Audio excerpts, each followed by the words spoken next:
కేసీఆర్ తిరిగి సీఎం కావాలనేది రాష్ట్ర ప్రజల ఆలోచన అంట కేటీఆర్ గారు చెప్తా ఉన్నారు. ఆయన మూడోసారి వచ్చి ఉంటే ప్రతి కుటుంబానికి బీమా చేయించేవారు అని చెప్పి కేటీఆర్ గారు చెప్తా ఉన్నారు.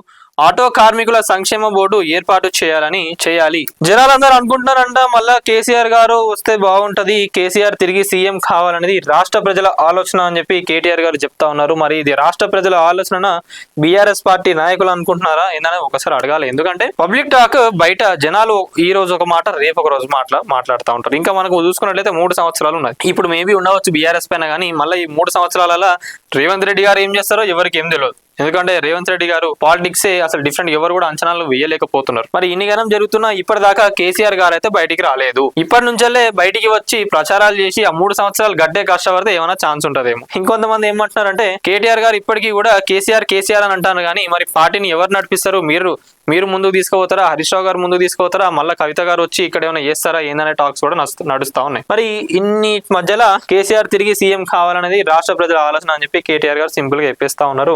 సిరిసిల్లాలో 5,000 మంది ఆటో డ్రైవర్లకు బీమా పత్రాల పంపిణీ, ఆటో కార్మికుల బీమా నమూనా కార్డును అందజేస్తున్న కేటీఆర్. ఏదైతే ఈ ఫ్రీ బస్సు ఉందో వచ్చిన దగ్గర నుంచి కూడా అప్పటికి చాలా మంది ఇబ్బందులు పడుతున్నారు. ఆటో డ్రైవర్లకి ఎవరికి కూడా కరెక్ట్ గా ట్రిప్స్ రావట్లేదు, అందరు ఇబ్బంది పడతా ఉన్నారు. మళ్ళీ ఏం చేసిండ్రు, ఆర్టీసీ బస్సుల రేట్లు కూడా పెంచిండ్రు. మీరు అది పెంచేటప్పుడు అసలు వీళ్ళకి ఫ్రీ ఎందుకు ఇవ్వాలి, వీళ్ళందరూ పొట్ట ఎందుకు కొట్టాలి అని చెప్పి కేటీఆర్ గారు చెప్తా ఉన్నారు. కాంగ్రెస్ అధికారంలోకి వచ్చి 2 సంవత్సరాలైంది. మార్పు అంటే ఎలా ఉందో రాష్ట్ర ప్రజలకు ఇప్పుడిప్పుడే అర్థమవుతుంది. ఎప్పుడు ఎన్నికలు వస్తాయి, మళ్ళీ ఎప్పుడు కేసీఆర్ ను తిరిగి ముఖ్యమంత్రిగా తెచ్చుకుందామా అనే ఆలోచన రాష్ట్ర ప్రజలందరి మదిలో ఉంది అని బీఆర్ఎస్ కార్యనిర్వాహక అధ్యక్షుడు కేటీఆర్ అన్నారు. రాజన్న సిరిసిల్ల జిల్లా కేంద్రంలోని బీఆర్ఎస్ కార్యాలయంలో బుధవారం జిల్లా వ్యాప్తంగా ఉన్న ఆటో డ్రైవర్లందరికీ 5 లక్షల చొప్పున ప్రమాద బీమాలను అందజేశారు. తన సొంత ఖర్చుతో జిల్లాలోని 5,000 మంది ఆటో డ్రైవర్లకు బీమా చేయించారు.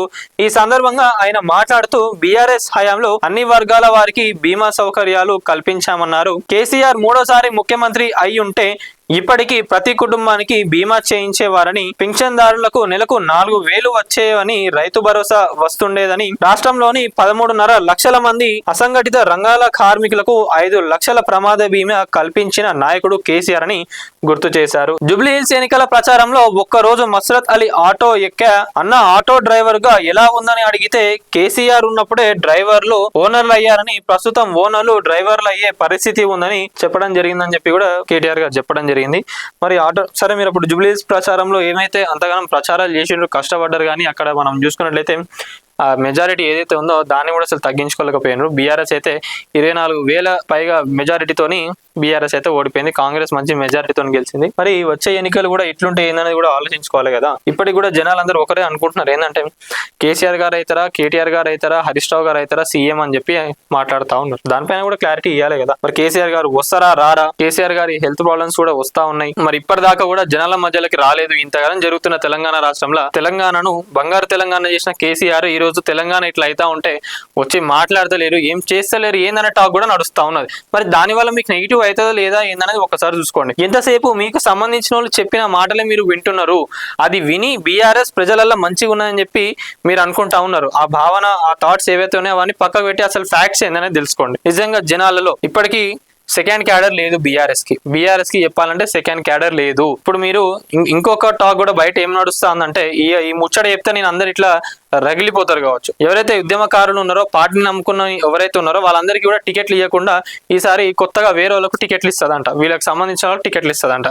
ఈ రూమర్ కూడా ఒకటి బయట నడుస్తుంది. ఇది ఇంకా గట్టిగా ఈ రూమర్ అయింది అనుకోండి, ఇక బీఆర్ఎస్ పార్టీ ఎట్లుంటుందో ఒకసారి ఆలోచించుకోండి.